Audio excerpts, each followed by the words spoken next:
Queridos irmãos e irmãs, vamos refletir na liturgia do sexto domingo do tempo da Páscoa, no litúrgico A. Se você ainda não é inscrito nesse canal, toque aí se inscreva para receber notificações de novas publicações de homilias dominicais e solenidades. Os textos nos são apresentados para reflexão com a primeira leitura do livro do Atos dos Apóstolos, capítulo 8, versículo de 5 a 8, depois de 14 a 17. O salmo responsorial é o Salmo 65. Como segunda leitura da primeira carta de São Pedro, capítulo 3, versículo de 15 a 18. O Evangelho de São João, capítulo 14, versículo de 15 a 21. Podemos dizer que nós estamos iniciando um pequeno advento para a vinda do Espírito Santo. Porque a liturgia da palavra começa, a partir de agora, direcionar a reflexão da segunda pessoa da Santíssima Trindade, de Cristo ressuscitado, para a terceira pessoa da Santíssima Trindade, que é o Espírito Santo. Lembro que celebraremos o sétimo domingo, semana que vem, depois a Ascensão e o domingo de Pentecostes, encerrando assim o tempo pascal. E lembro também que hoje celebramos, nesse segundo domingo de maio, como em todos os anos, o Dia das Mães, que possamos rezar nesse final de semana pelas nossas mães, para que sejam abençoadas. E quem já tem a mãe falecida, rezem pelas mães falecidas, para que elas possam interceder por nós na eternidade, aqueles que já perderam as suas mães. Entrando na reflexão da palavra. Toda a liturgia, como é próprio do Espírito Santo, vem nos direcionar para a vida de comunhão, para a vida de comunidade. A primeira leitura fala da comunidade que nós estamos introduzidos nela no dia a dia. A igreja, a nossa família, a nossa comunidade de trabalho, nossa comunidade escolar, são todas comunidades. A segunda leitura vem nos direcionar para a nossa vida interior, nossa comunidade dentro de nós mesmos. É vivermos bem conosco mesmo. E o Evangelho nos direciona para a reflexão da comunidade celeste, da eternidade que nos espera. Refletindo a partir da primeira leitura, o que precisamos para poder vivermos no dia a dia em tantas comunidades que nós somos presentes, participantes neste mundo. Primeiro, nós estarmos cheios do Espírito Santo. Na primeira leitura, Filipe é representação de cada um de nós, que cheio do Espírito Santo se direciona a Samaria. Samaria simboliza todas as comunidades que nós vivemos nelas neste mundo. E estas comunidades precisam ter uma hierarquia que confirme. Olhando para a pessoa de Filipe, que é a figura de cada um de nós, precisamos sairmos de nós mesmos e ajudarmos a comunidade a ser melhor. Mas não é possível sairmos de nós mesmos se nós não estivermos cheios do Espírito Santo para nos doarmos em favor da comunidade ou das comunidades que nós vivemos. Foi isso que Filipe fez. Cheio do Espírito Santo, partiu para a missão. E quando chegou em Samaria, lá tinha uma comunidade onde as pessoas ainda não tinham experimentado, não tinham conhecido o Espírito Santo.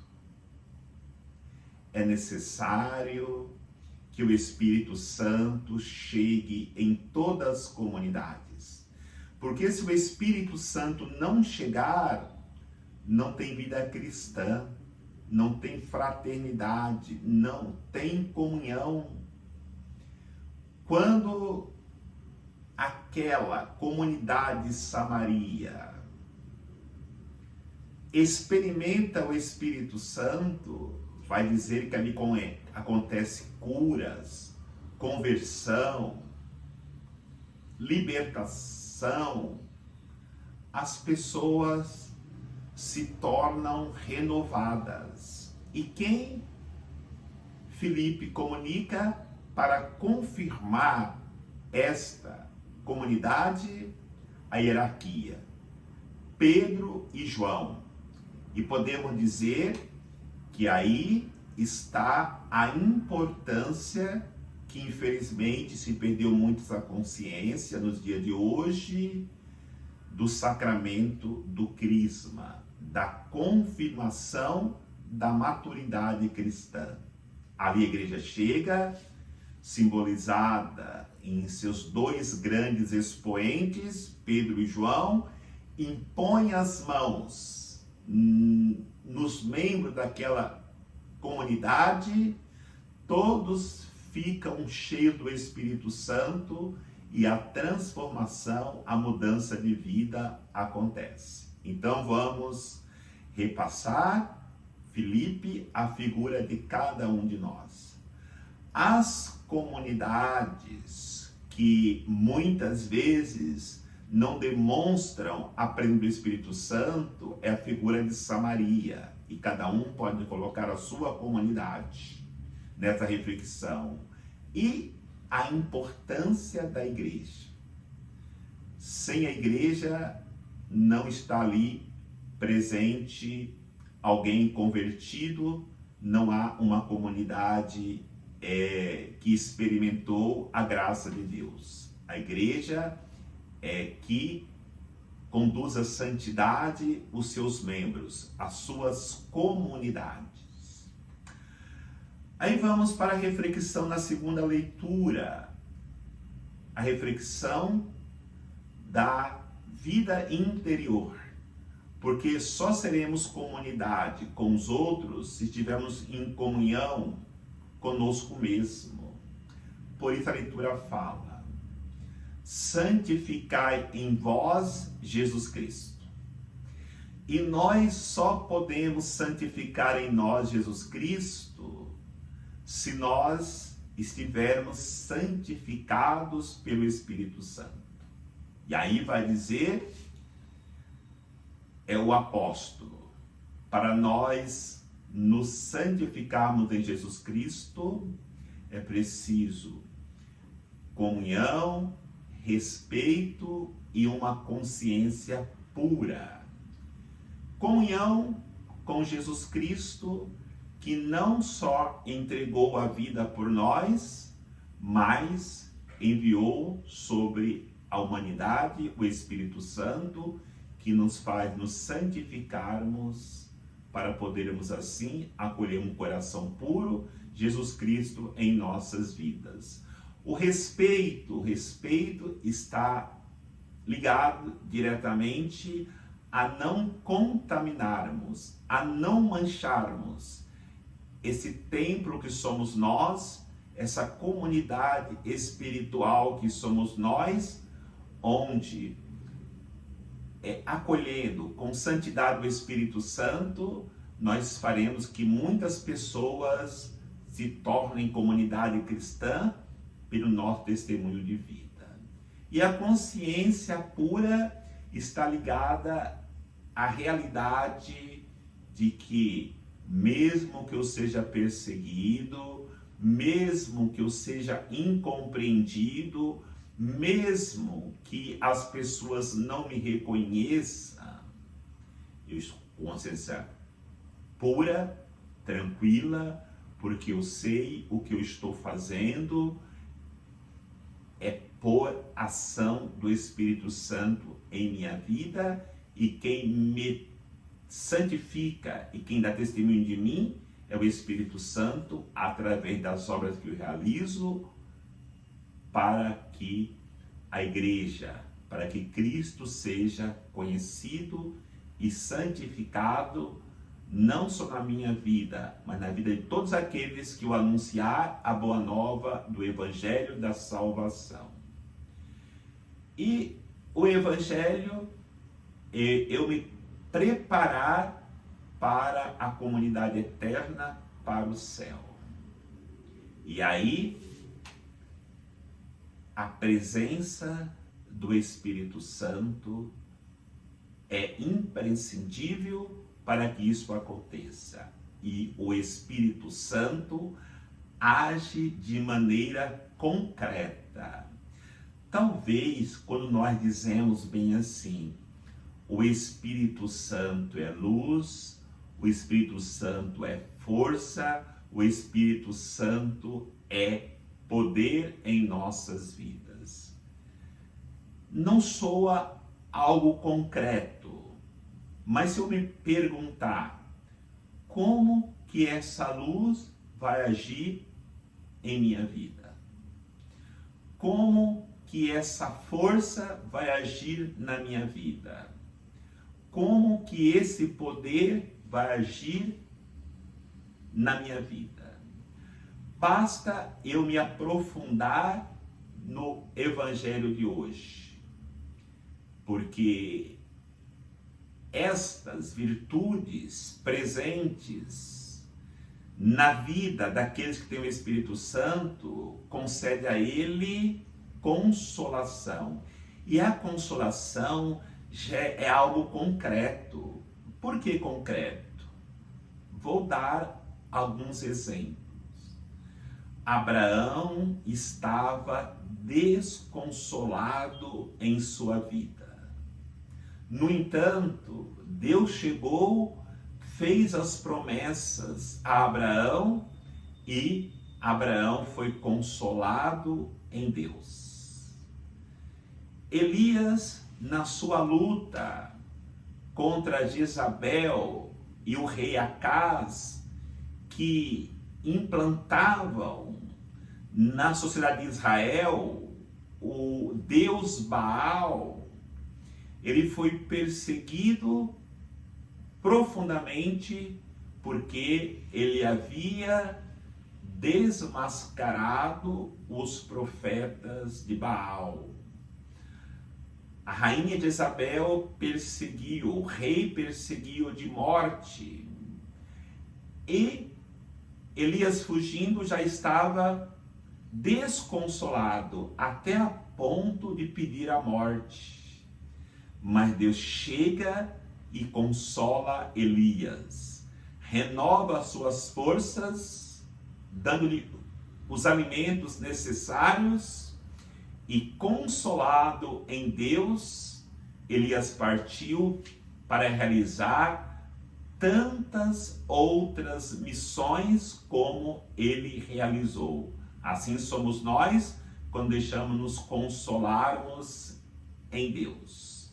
Da mesma forma, Deus age, como vai dizer o Evangelho, na pessoa do Espírito Santo, como nosso advogado, o Paráclito. Nós lembramos como que Davi foi perseguido pelo rei Saul, que havia perdido o trono, de morte. Mas em todos os passos, pelas matas, pelos desertos, pelos desfiladeiros, Saul perseguindo Davi, mas Deus foi a defesa, o advogado de Davi. A mesma coisa naquela mulher pega em flagrante adultério, Maria. Ela parecia que pela lei ela estava condenada, mas chegou o defensor dela e ela foi defendida e guardada de todo os seus acusadores, e ela conseguiu a salvação. Dimas, na cruz, no último momento, já estava para partir deste mundo em pecado mortal. Mas chegou o defensor na última hora, tocando no coração dele para que ele pudesse se arrepender. Ele, arrependido, recebe a misericórdia de Deus. Lembremos, a ação de Deus é a ação da Santíssima Trindade. Onde age o Pai, age o Filho e age o Espírito Santo. São todos nossos consoladores, são todos os nossos advogados que saem em nossas defesas. Nós não somos mais órfãos. O Espírito da Verdade veio para que sejamos adotados pela Santíssima Trindade, e nesse amor nós devemos sempre colocarmos as nossas vidas e trilharmos assim o caminho da santidade. Então eu encerro esta homilia desse domingo desejando um feliz Dia das Mães para todas as mães, para que Deus abençoe a todas, para que possamos entender que não existe nenhum amor que possa ser comparado ao amor de Deus. Mas se pudéssemos fazer uma comparação, embora muito longe, o mais próximo do amor de Deus é o amor de mãe pelos seus filhos, porque a mãe, como Deus, ama os pecadores, ama os filhos que andam num caminho certo, mas ama mais até mesmo os pecadores, porque precisam mais de acolhida, de ajuda e de proteção. Que possamos, no Dia das Mães, abençoar a todos de maneira especial, todas as mães. Que o Senhor nos abençoe, em nome do Pai, do Filho e do Espírito Santo. Amém. Bom domingo, Dia das Mães para todos.